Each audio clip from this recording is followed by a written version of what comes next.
see it's getting darker and darker, and there's just no way right now for these drivers to know exactly what's going to happen. These guys are going to have to be really, really careful and tiptoe around the track until it's either not even 10 minutes into this race, and I feel like we've got enough strategy going on for a whole event, but still a long, long way to go. There's Yellowstone, there's Yosemite, but for racing fans and for Grid Life's Elkhart Classic, the destination is Road America, the National Park of Speed. Free ride in the front of the field here. Look at Emil Tab up the inside for the race lead. We head down to the first corner. Have no idea what they're coming into. Look at this field. They're 2 wide, 3 wide, a couple places slipping. Side by side for the race lead. 54, 48 through 3 and 4. Working lap number 60, 110 laps to go. Yusuf Ghali power move to the bottom of the racetrack, making the short way work. They're going to touch down the hill. This will be a great run for Floyd here. Yes, if we go right off the track in the final quarter, that'll allow Floyd to get a massive. Here he comes. Does he have a look? Oh, big block there by Sanfilippo. Into the grass goes Ben Fuller through turn 1, and Sanfilippo hangs on. He's loose. No! And he crashes hard in the exit of turn number 2. Don't try it here, boys. They're going to do it. Briscoe backside. They touch. They're going to crash. Briscoe going to slam the attenuator hard into the wall. And Jared Tesson hits him as well. And big damage on these cars. That's huge. Number 4, people are struggling for grip, going out of every single lane, trying to make a run. It's getting really insane. Powered by AWS for the Intercontinental GT Challenge, powered by Pirelli. And the Indianapolis 8-hour. We are 7 hours and 18 minutes into this 8-hour event. John Miller way deep on the brakes to the inside of turn number 1 and 2. The spin, the 3 car gets turned around in the front of the car. James Houghton looking for a place to go, but he's got Austin Cobb to the inside. Into the gap behind. I think that's about 15 or 16 spot as they come out of turn 3. Big slide. For this, getting a run. He's got it. Going to be a drag race line. Final corner. Checkered flag waving. Here they come. At Virginia National Raceway. To the line. Thompson, Darling, door to door. Banging doors. Fender to fender. I can't believe what we just saw.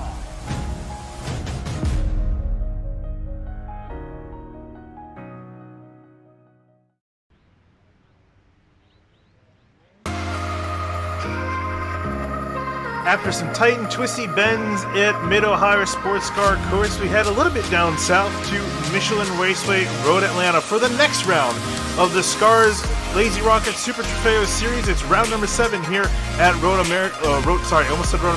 Atlanta. I'm Finney DeCuno with Eric Mickey. Eric, glad to have you in the booth once again with me. Look forward to another fantastic race with these Lamborghini Huracans. That's right, Finian, and I've watched 4 hours of Zack Snyder's Justice League today, so I'm really looking for something entertaining tonight. Oh, did that come out today? Yes, it did. Oh, boy. And, you know, it's a lot of style, not much substance. About 4 hours of it. Definitely can't wait to see the reviews on that. But before we do that, let's take a look at your track for tonight.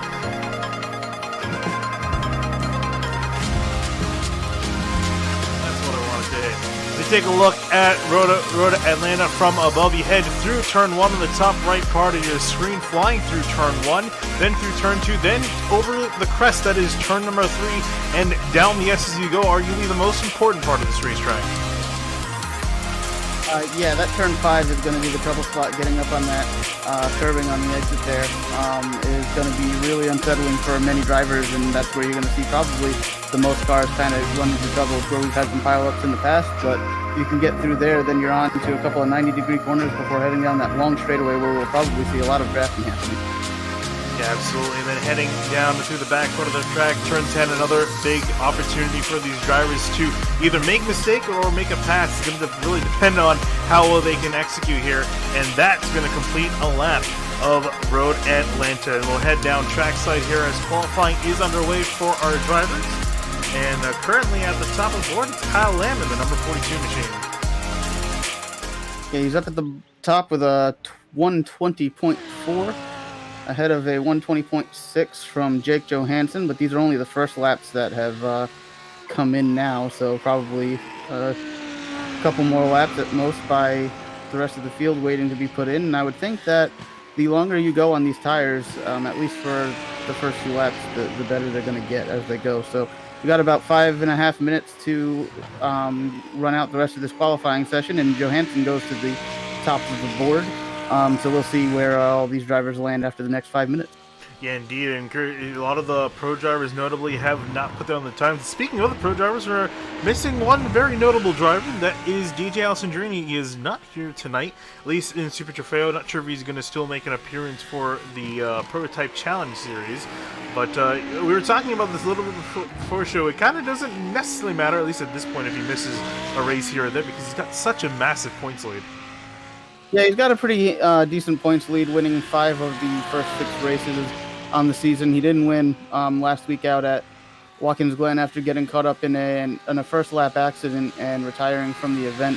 Carter Kundinger was able to come home with the win, and he is the only driver in today's field with a win on the season. So it's definitely an opportunity race for the rest of the field. But I know Buchanan, if he has any shot at this championship, he's going to need to strike tonight with probably a race win to maximize any kind of point gain that may come from DJ not being able to make tonight. Indeed, also taking a look at the AM Cup standings. This is just the AM drivers in the mix. James Miller leading those standings over Kyle Lamb, who's doing fairly well qualifying, still setting second on the board as Zach Buchanan jumps up to third. Then Ryan Cladwell is going to be rounding out your top 3 in that standings. And also take a look at your team standings as Jake Johansson goes flying to the wall. If I'm not mistaken, these guys have 4 laps of qualifying, right? Yeah, they do. But for Jake Johansson, that was his last lap. So he's not going to be able to go faster, but Kyle Lamb is still looking at finishing his current attempt. What I was going to say before, Jake Johansson ended up crashing very hard into the newly painted tire barriers. We'll touch on that in a little bit. The team standings for both overall and AM Cup, it's going to be the AOD Racing White that is leading those standings just over AOD Racing Green, and then AOD Racing Red. So those that whole, I guess, I'm not sure what's the whole organization is doing very well, claiming the top 3 in the overall standing. Then Team AV Project 2 and AOD Racing White taking the AM Cup team standings. Yeah, AOD is out here with a lot of cars, a lot of drivers, and they're always finding themselves running up front at the end of these races. And you see that reflected in the team standings with all 3 of their AOD teams in the top 3 in the overalls. But I think it's pretty tight between the top 2 there. So definitely some inter-team battles happening for those points. Just taking a look at Andrew Cardinale there, having a little bit of a spin. Andrew was with me in the booth. He's actually producing 2 weeks ago at Mid-Ohio. Now he was jumping in the booth. Nice to see him on the track. Victor Hansen getting back out there again. Shouldn't be able to go any faster. Carter Kundinger, notably, I'm not sure if you mentioned this, if I just wasn't paying attention. He's gone up into 2nd place now, and he's actually done with his qualifying attempts. Derek Rovell also looking at finishing strong. Kind of struggled a little bit at Watkins Glen. Yeah, I mean, there was quite a big incident at turn 1 for the Lamborghini going up through the S's, and that may have kind of affected a few drivers worse than they were expecting. But one thing we should note is that while we're paying attention to who's on pole, it's also important to look at who's qualifies in 8th position, because the top 8 will be inverted. The first place will pay in qualifying will pay 8 points, and 8th place will go down to 1 point, but they'll be inverted for the start of the race. So as you look through, Johansson's looking at getting the 8 points for being the fastest qualifier, but looking at an 8th place starting position for the race itself, with Brian Sabelski sitting in that 8th position to inherit the pole. So those are 2 positions we got to keep an eye out for in terms of the points to take home and who's actually going to be starting up front. Yeah, looking at Nicholas Morelli here, as sitting in 15, just jumped up to 14. Looks like it's going to be the best he can do. I don't think many other drivers are out on track, but since we're here, I'll take you right on board with Ryan Floyd, since he's still putting laps down. Notably, Road Atlanta in the last build has gotten a facelift, and it's a very welcome one. I wouldn't say this track looked necessarily poor, but definitely to get, the updated curbs. And just the track, it looks a lot more vibrant and also up to date, especially with the billboards that I've also just. I was talking with Kyle, he just jumped in here recently. You can see they updated the bridges for a lot of the places. They had Motul and a few other newer sponsors, no more Suzuki sponsor down in turn 1. So I just love these kind of updates, just bring the track more to life and also up to date. It looks really nice and a lot more vibrant. Yeah, even though it's not a complete rescan, a lot of these tracks don't really need that. I think in the real world there are some corners that have some new pavement down, but for the most part you don't really need it. But the updated curbing and coloring and everything, just kind of, and that new Michelin bridge there, kind of just gives the track a fresh-looking face and kind of helps add a little bit to the ever-evolving nature of what a real racing series would go through. Yeah, also you can see too, even the grass texture to the updating quite a bit. You can see how abused it is in turn number 3, which drivers love to hop. And probably not going to see them hop in either of these races. I definitely wouldn't want to hop over that in the GT3 car. Just going over a curb like that is asking for chaos here as we get ready for gridding in just a few moments. And really just looking at this list of drivers, especially with DJ Alessandrini out of the picture, who are you looking at being able to finish off stronger? Well, I think we were talking just a bit ago that Zach Buchanan is starting in 5th place. He's going to be the guy that needs to make the most of it, as he's the closest to DJ in the championship standings. So I know he's going to be looking to make passes very early on, but 2 very strong AOD racing drivers, and Eowyn, I'm not sure how to pronounce that guy's first name. The 266 of Farrell and the 38 of Derek Roeleveld have been very impressive with their overall speed all season. So they may be in Buchanan's way on his way to a potential win. So I think the winner of this race is going to come from one of those 3, but Zabelski starting on pole and Ryan Floyd are going to be looking to potentially hang on to those top 2 positions and see what they can do between the 2 of them. Yeah, indeed. And as a field first of all, let's go through your starting lineup here. And starting on the front row, it's going to be Jake Johansson. Oh, actually, sorry, I just forgot this to go without the invert. This doesn't account for the invert, I don't think. So yeah, but this is going off of qualifying, so I'll let you use your imaginations at home for where these guys are going to be starting. Jake Johansson, Carter Kundinger are going to be starting 8th and 7th, with Kyle Lamb and Zach Canning starting the 6th and 5th. And then as we look into the next page, Derek Roeleveld is going to be starting in 4th, Farrell in 3rd, Ryan Floyd in 2nd, and Brian Chabelski will be inheriting pole position. And then we'll get back to the 9th place cars and the cars that were not inverted, and with Ryan Caldwell starting 9th, Mo Islam starting 10th, Cody Meadows will roll off from 11th place, and Andrew McGee in 12th. And looking at the next page and behind him, James Miller, Nicholas Morelli, Sarah Tesson, and Thomas Morris will be positions 13th through 16th. And then rounding out your last 2 starting spots, Andrew Cardinale in the 22 car, and Jeffrey Fisher rounding out your field of 18 drivers. In terms of the AM Cup Championship, it will be interesting to see how that plays. James Miller starting back in 13th. He's the leader in the AM Cup standing. So that's not what the start to his day that he wants, with Kyle Lamb hot on his heels. And Lamb has started in 6th place, but with the invert, you know that he's got pace to compete for that top 3 position on speed. Yeah, absolutely. Looking forward to seeing what these guys are going to do. DJ is kind of adding a little unknown factor here. I mean, I would say, honestly, my favorite is on Zach Buchanan. I think he's been urging for a win. He's yet to have it. I think we were talking about it too. I think out of this entire field, Carter Kundinger is the only driver to have a win in this series. Yep, this season the first 5 races were taken by DJ and a complete dominant show of force. But with DJ's incident last week and retiring early, Carter was able to come home with the win. So Zach is definitely going to need to make his presence known here tonight as they go around the final corner for the green flag. Indeed, green flag in the air, field flying through turn 12 and across the start-finish line. We're green here for LazyRocket Super Trofeo as they go blasting down to turn number 1. Brian Chabelski leading them down. Buchanan, this is when you need to make as many positions up as you can when everyone's so close together and you have the opportunity. It looks like Buchanan was able to get around Roeleveld.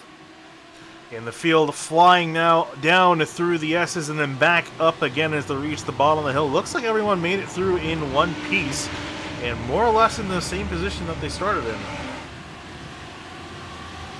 Yeah, Zabelski leading, Farrell in 2nd, Ryan Floyd 3rd, Buchanan in 4th where he started, but importantly was able to get around Roeleveld, so that's going to be one less driver for him to get ahead of as long as he can keep him behind. And it looks like Johansson not having the start that he wanted. He's still in 8th. Yeah, and actually under attack. Down to 9th. Yeah, under attack side by side with Mo Islam as their drag racing on the starts has not been a good start for the pole sitter, Jake Hansen. He's got 19 laps to make it up, though. So he's got to get his head down and start getting to work back up in the front. It's going to be Chabelski with Farrell in behind, and that run down to turn 12 with there's not too much of a slipstream, but it's definitely enough to help you initiate a pass. Big action in the back with Ryan Caldwell. He completely missed the braking for turn 4, ended up making contact with Mo Islam and created a big mess down there in the turn 10 complex. Yeah, we were just looking at, oh yeah, you can see him go off to the side, was trying to ditch out of it. Oh, and I think Mo Islam had some contact with another car. Wow, and also I think it was Andrew Mickey that got a solid piece of that.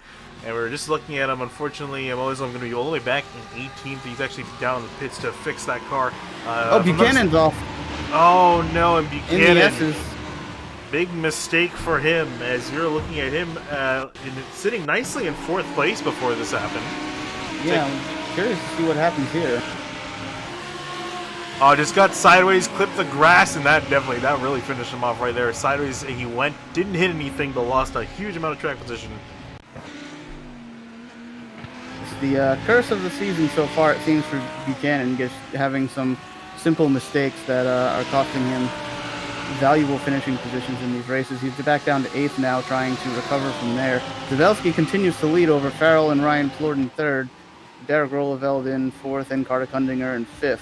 Kundinger is going to be a big name to keep your eye out for, as he was the winner from last week, and he's going to try to make it win number 2 here tonight. Yeah, everything is looking pretty solid for that. He's got all 4 of them right in front of him, and then arguably the fastest of the bunch. His main competitor, really, Jake Johansson, is far behind him. He's still got Kyle Lamb, but Kyle Lamb is also 2 seconds in behind Kundinger. So Kundinger seeing the mechanics, he just has to execute, get it done, and importantly not make a mistake like we saw Buchanan did. So he's got to be careful. Yeah, and as we saw with Buchanan, it's very simple just to misjudge how close you are to the grass and kind of ruin your day. But Kundinger looks like he's all over the back of Rolleveld coming out of turn 5 here. We'll see if he sets him up for a pass in the next right-hand 90-degree corner, but it looks like Farrell's going to have a run on Zabelski for the lead going into the next corner, turn 6, and he gets it pretty easily. Yeah, actually not really much competition there. I'm a bit surprised that he didn't just kind of roll over for that. I would have thought he would have defended for the lead a little bit more, but now he's going to be in the slipstream. Maybe that's what he wanted, to not be the guy constantly under attack. So see if Chabelski can do that again. He's actually pulling out of the draft, trying to deter Ryan Floyd in behind. Yeah, I'm wondering if Zabelski just got a little bit into the dirt on the exit of 5 and realized that he didn't have anything to defend going into turn 6. But either way, Farrell has taken over the lead and trying to run away from Zabelski and Floyd. 2 AM drivers behind him, battling for the AM Cup win in this race right now, with Rolleveld and Kundinger right behind them. Yeah, really liking the way this format runs. Top Invert making some really close racing up here in the front. Rolo looking for his way on by in 4th place. He's going to run a little bit wide. Carter Kundinger maybe trying to take advantage of that. Almost rear ends Rolo. Gets it slowed down just in time for turn 3, and Kyle Lamb is now close into the picture. Yeah, one thing's for sure is that even though they're not on the same team in the AOD organization, but even the cars that are on the same team in the AOD racing team, they race each other hard. They don't just give each other spots. They don't roll over for each other.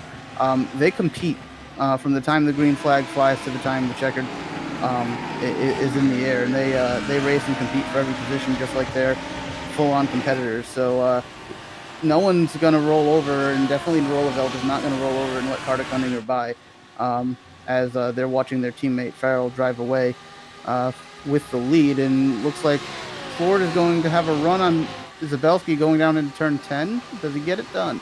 Yeah, we'll have to see who's going to be braver on the brakes. He's going to throw it to the inside, and Chabelski going to lean over yet again. So Chabelski looks like he just wants some solid points out of this race. Doesn't want to try anything too fancy. And I remember 2 weeks ago at Mid-Ohio, ran into some trouble there. Got some neck code into turn 1. Went flying down the order, lost a lot of positions there. Now Robo, he's going to try to throw it up the inside in turn number 1. Chabelski not going to be too played on this occasion, and it's going to back up Robo into Kundinger and Lamb. Yeah, Zabelski's been pretty vocal about his... and Ford is off ahead. Off track in the S's ahead. Zabelski now getting under attack by Kundinger, too. As they come all close together, and the S's coming down to turn 5, Carter Kundinger backs out and lets Ford get back into line. But now this group is just gaining cars as Kyle Lamb and Jake Johansson come into the picture behind them with Zach Buchanan not that far behind. Yeah, I think for Buchanan, this battling has really played into his hands. The entire top 8 within 4.5 seconds. Oh, as you see a pass for position or a 10 for a pass in turn 7. It looks like it's going to be Kyle Lamb that gets on by Shvelsky. Shvelsky just being steamrolled this lap. And here comes Jake Johansson now trying to make a move. And I can't imagine Buchanan's going to be sitting behind the 12 of Shvelsky for much longer either. As Johansson finally breaks away by. No, he's going to try to do 2 for 1 down the straightaway. Going to make an attack on Lamb, making contact. That's not a good thing in these GT3 cars. Hard hit in turn number 10. Both the cars wiping out.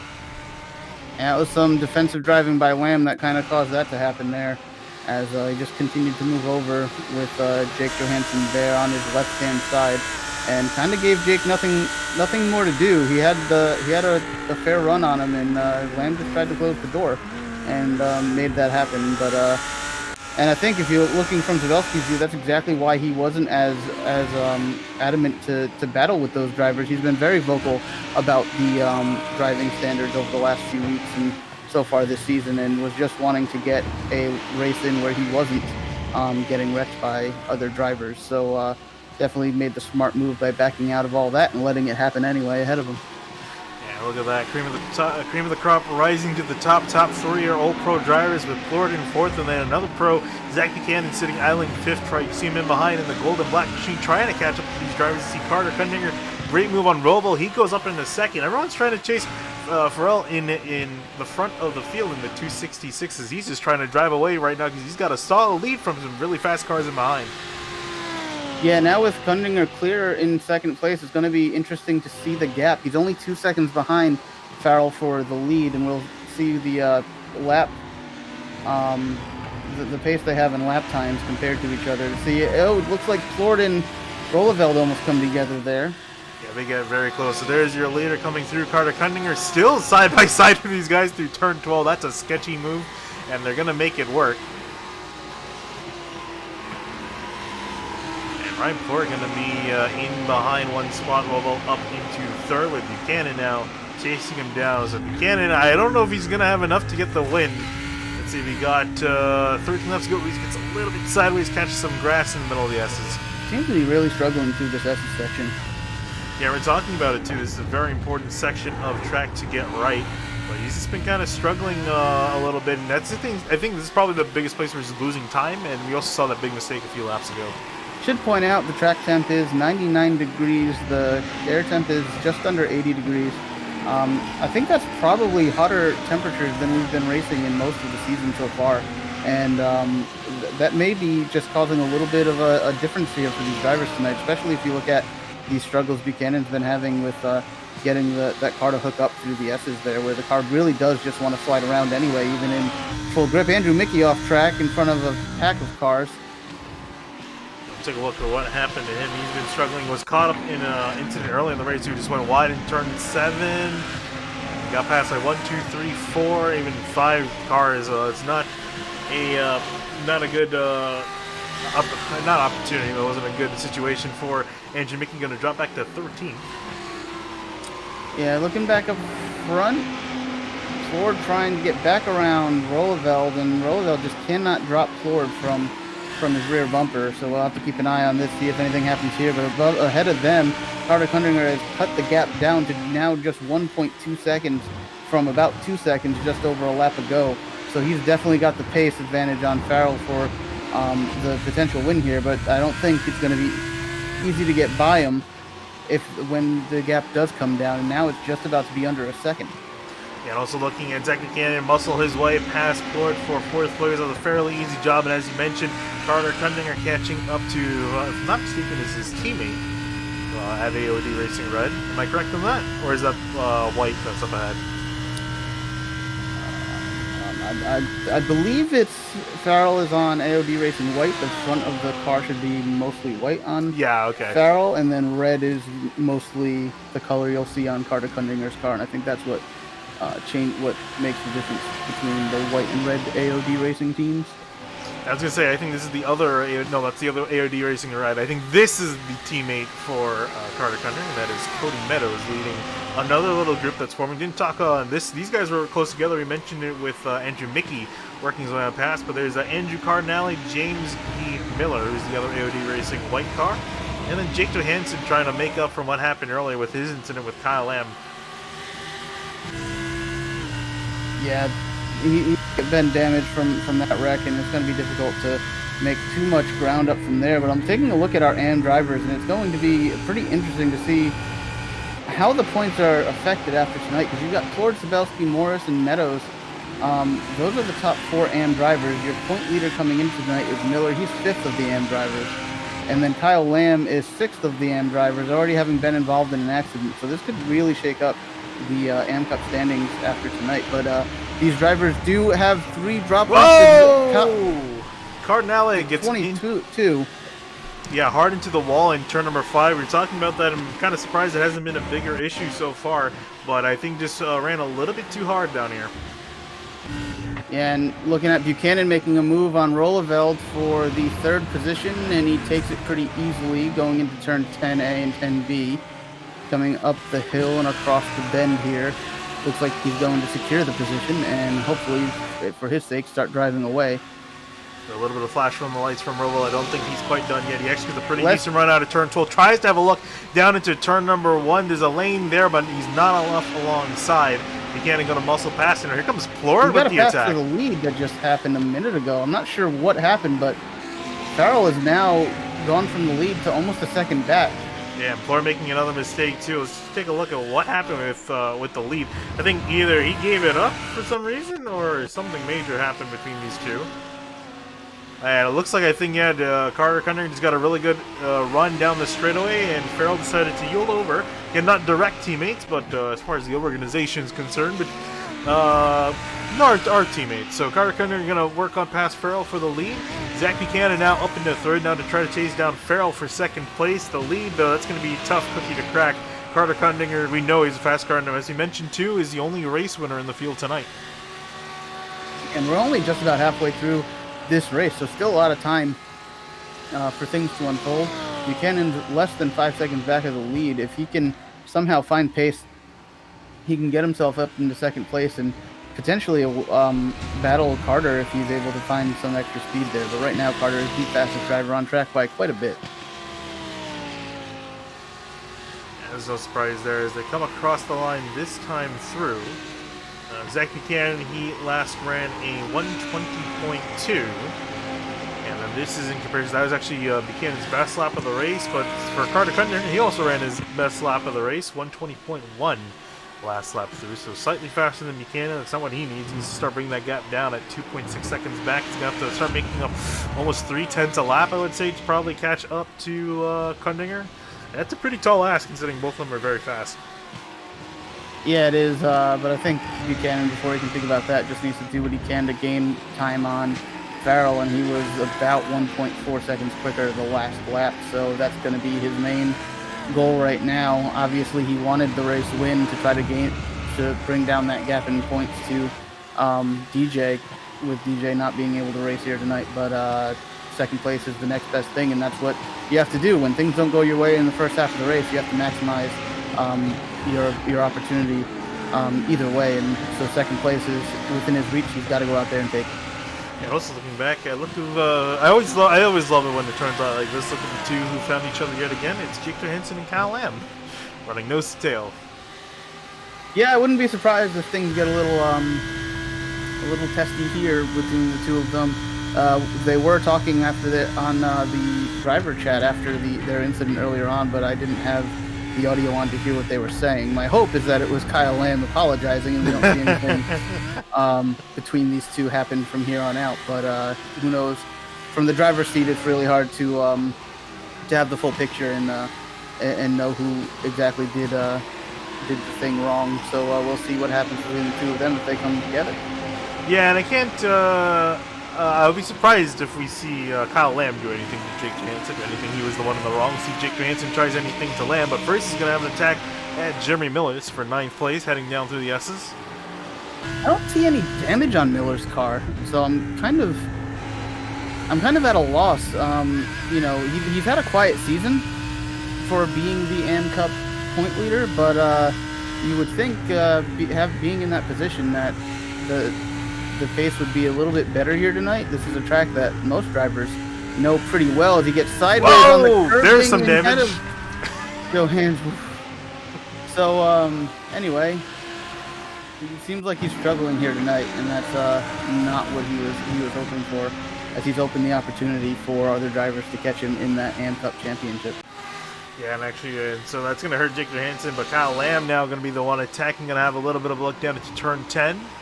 He's not going to be able to do anything on this occasion. Imagine that car facing some aerodynamic difficulties, things quite likely, missing the nose of that car.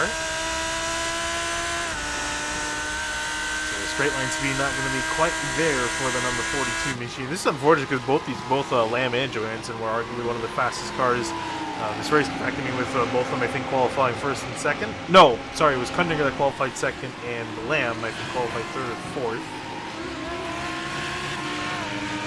He did qualify in fourth place and got pushed back to sixth with the invert. Nope, sorry, third. I can't do math. Qualified third and got pushed back to sixth. You're a part-timer. It's okay.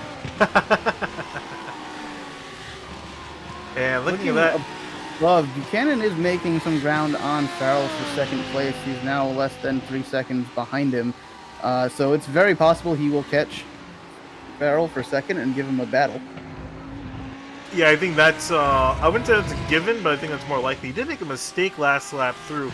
Ran a 121.4 to Farrell's 120.8. Oh, sorry, his 9 before. Farrell just ran an 8.8, and then Buchanan just ran at 120.6, so gained 2/10. But Carter Kundinger, he's putting down flyers right now. 120.1 for him up in the lead. Yeah, so he's just out there running qualifying laps at this point. Very comfortable with the car, not having any struggles, just getting the job done right now. And you know, this is why he was able to go out there last week and take the win at Watkins Glen. It looks like he's going to try again. I'm going to take a quick look at our points and see just how far behind he is. Actually, taking a look at the points here, I'll pull them up on screen. For Carter Kundinger, he has 118 points to Allison Dreeney's 154. Definitely looking like he might catch Carter. Might look like Carter might catch Zach Buchanan for second place. Not sure if he'll overtake him, but we'll definitely get very close. Yeah, there's only a 6-point gap between the two coming into tonight. Got to take the qualifying points into account as well as wherever they end up in this race finish order. But they're definitely in the battle for second place. And you know, you never know with DJ.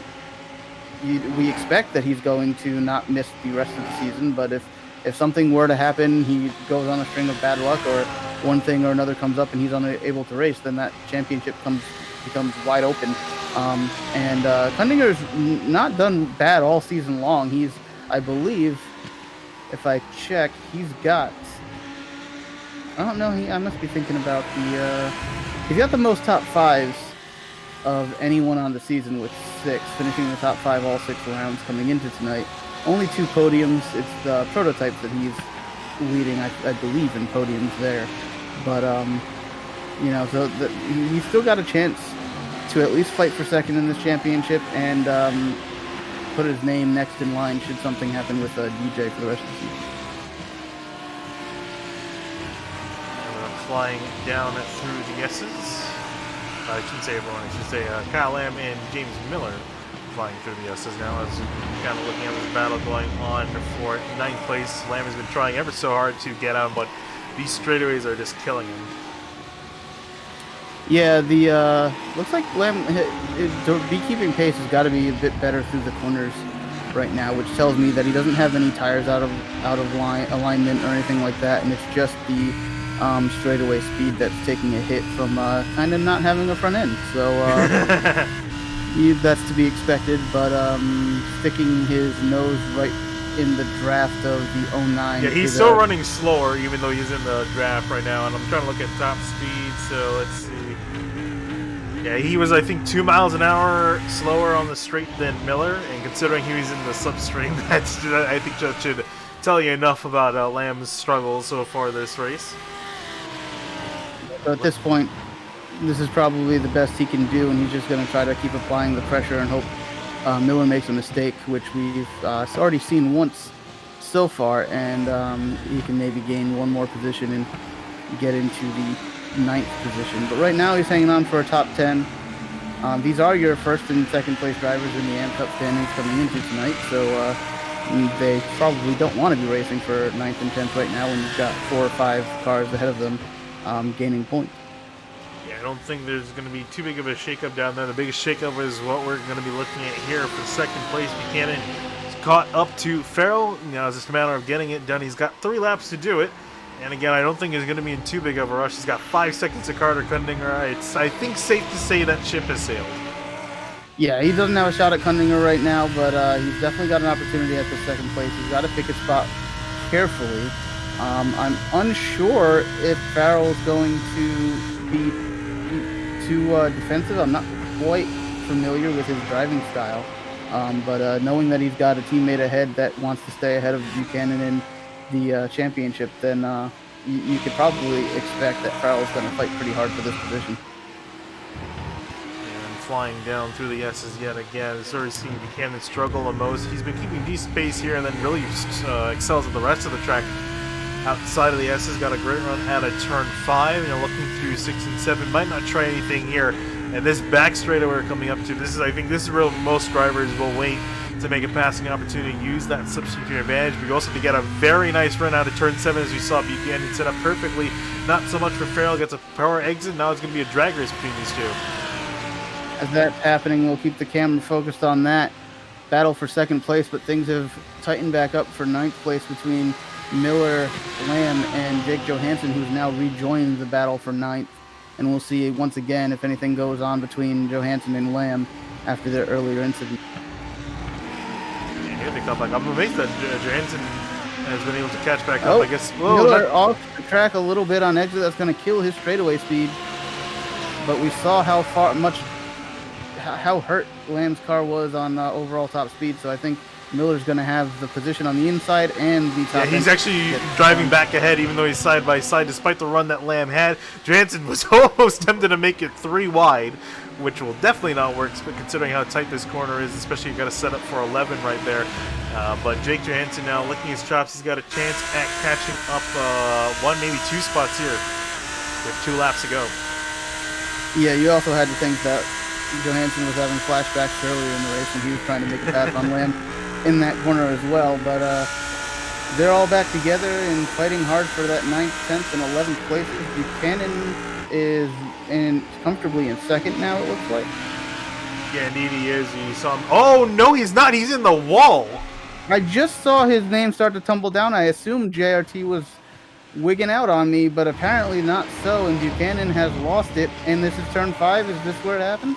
No, I think it was in turn 6 or 7 down here. I think I went a little bit too far back. We'll take a look at what happened. Oh, that's hardware. Yeah. Oh, man, that hurts. He's been having an issue with that quite a bit this season. That is so unfortunate. That is the 3rd time he has had his hardware just go off on him during a race this season. He's not going to be happy about that, but he's going to have to figure that out. Yeah, that's going to burn after running in second place. And we saw at Road America, he was frustrated with finishing second at DJ after just making a driving mistake. Drove up. He made a mistake early on in this race. Probably hurt his chances at maybe getting the win, but drove really solidly back through the field to get up to second place and just have that happen. If that happened a lap and a half later, he would have taken the checkered flag. But unfortunately, it wasn't meant to be. Carter Kundinger working through the back part of the course now, and for him, just drove a really solid race for Kundinger. No mistakes out of his car. 7 seconds up the road from his team, from his associated teammate. Yeah, the utter dominance from Kundinger right now, being shown last week and this week without DJ in the field, just shows that he'd probably be one of the favorites to win the championship if not for that dominance by DJ. But here he comes around the final corner to pick up his 2nd win on the season in as many weeks lately. Big day in points for him as his AOD teammate kind of will come home in second, and then another AOD driver in third, with Rolleveld picking up third. Yeah, great job for this organization. 1, 2, 3 across their three different teams. Looking further back, Ryan Floyd, a great day for him after some struggles at Watkins Glen in the prototypes from the race that I covered. A good day for him in Lamborghinis. In fourth, Brian Chabelski rounding out your top 5 after starting on pole with the invert. Cody Meadows, quiet day for him. He's going to finish in 6th. Same thing for Thomas Morris in 7th. And then James Miller, their points leader coming into tonight. Curious to see how that's going to be after this race. Is going to be 8th with Kyle Lamb in 9th. Jake Johansson was not able to get that pass done for that final, 9th or 8th place spot. I'm actually quite surprised by that. Yeah, I mean, he also had a similar amount of damage. I think he was caught up in the issue of not really having a completely open doorway, because when he would try to make a move on Lamb, he had the 09 of Miller right ahead of him too, so there was only so far he could go to even try to complete a pass. So probably frustrating for him to sit behind those two drivers for that long and not get anything done, but sometimes that's just going to be what you're going to have to take home. Indeed, as we look through your race results again, Carter Kundinger taking home the win, if I'm not mistaken, his 2nd win of the season in Super Trofeo. Is that correct on that? Yep, that is race win number 2 in the last 2 weeks, so big turnaround on the season for him, and we see Ryan Ford, the top and cup driver, with Zabelski behind, and that's going to be big for both of them in terms of the M Cup point. Yeah, and then looking further on back, we're talking about Miller, Lamb, and Jake Johansson finishing off, and then taking a look at your second page of results. Sarah Tessam finishing in 11th. Andrew Mickey with some struggles going to finish back in 12th. Mo Islam, too, we saw him with a big incident earlier on. Jeffrey Fisher didn't quite get to see what happened to him, and then Decky Cannon, obviously a big hardware issue, and I think there's actually some more results. So there we go. And then Nicholas Morelli back there, Andrew Cardinale, he had a big incident out of turn 5. We saw him hit the tire bear really hard. And Ryan Cladwell back in 18th, going to round out your top 18 finishers. And with that, we'll talk to Carter Kundinger. He'll be one of the first drivers we interviewed. And Carter, man, you did a great job that race. You pretty much took the lead. Well, I shouldn't say you just took the lead. You definitely had a fight for it. Yeah, no, I mean, it was definitely interesting with the setup tonight, and then just the track in general. It was pretty tough to pass around there. So I definitely think, my strategy tonight was just kind of to sort of take it easy, but also, make sure I got to the front as quickly as I could. And yeah, I mean, I got it done tonight, and I guess really that's all that matters in the end.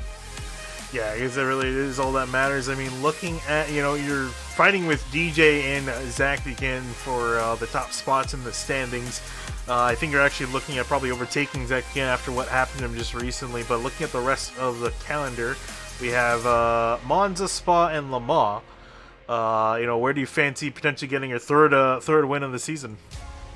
A lot of big tracks coming up over the pond. And yeah, I mean, honestly, I'm just hoping to keep having these consistent finishes here towards the front, and I mean, who knows? Maybe DJ called it quits after Watkins. I don't know. After losing, but I think tonight definitely helped. I think Buchanan binning it also helped, and yeah. So I mean, just little by little, I think I'm gonna keep trying to claw my way back in and hopefully finally win the championship here in Scars.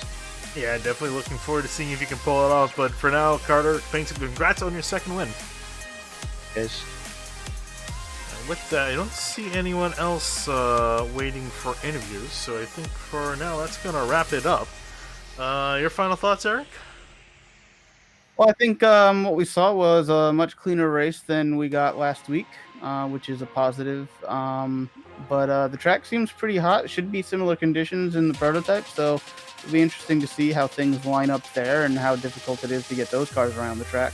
Hopefully some more good, clean racing. And once again, we saw Carter Kundinger just kind of prove why he's one of the mainstay names in Scars over the last year or so, as he's able to consistently be up front and take advantage of opportunities when they come, and come home with another win.